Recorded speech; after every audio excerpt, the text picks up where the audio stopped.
Hello, good morning. Good morning sa mga ka-business natin. Gusto ko lang i-share mga kaibigan ko at umpisa ito sa araw na ito, no? Gusto kong maraming makinabang at maraming makaalam at makinabang sa negosyo na to, no? Isang napaka-brilliant na ginawa sa isang negosyo. Ipapakilala ko sa inyo na kung saan lahat tayo, no, ay hindi mahirapan. Lahat tayo ay kayang marating ang tagumpay sa buhay. Imagine nyo mga kaibigan, sa halagang piso, pwede pala tayong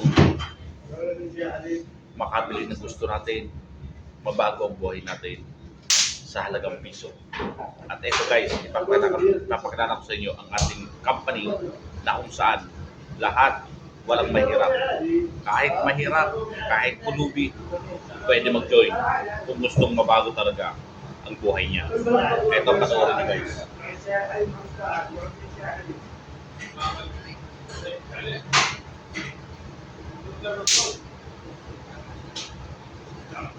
Yan.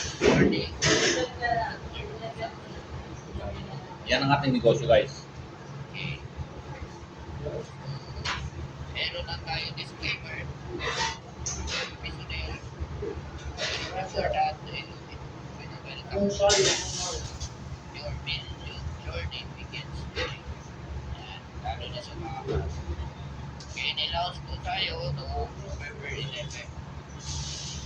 Okay, so sabi dito, Alright? At least mga kaibigan, naipakilala ko sa inyo yung negosyo na to. No? Isang platform na talagang pangkalahatan, pangmasa. Napakaganda guys, napakaganda. Imagine nyo, within 3 days pa lang sa negosyo na to, na nagpapasalamat ako sa akin upline. Shout out sa akin upline na si Ma'am Rances na nasa Pilipinas. No? Thank you so much ma'am sa pag-invite sa akin at sa pagpaliwanag kung anong klaseng negosyo meron tayo.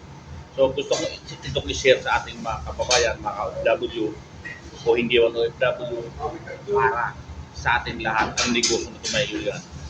Piso na pwede kang payamanin, piso na pwede kang kumita nang hindi mo kayang kitain kung ikaw ay namamasukan lang basta masipag ka.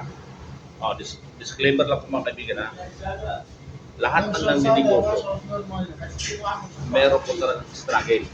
Kaya dapat marunong tayo mag-handle kung ano man may struggle nakakaharapin natin sa ganitong klaseng mga negosyo. Alright? So see you guys. Pag-susunod na upload ko full video na ng compensation plan ng piso nail. No? Yan na po at ang ating negosyo, piso nail. Sa halagang piso, pwedeng mabago ang buhay natin. Alright?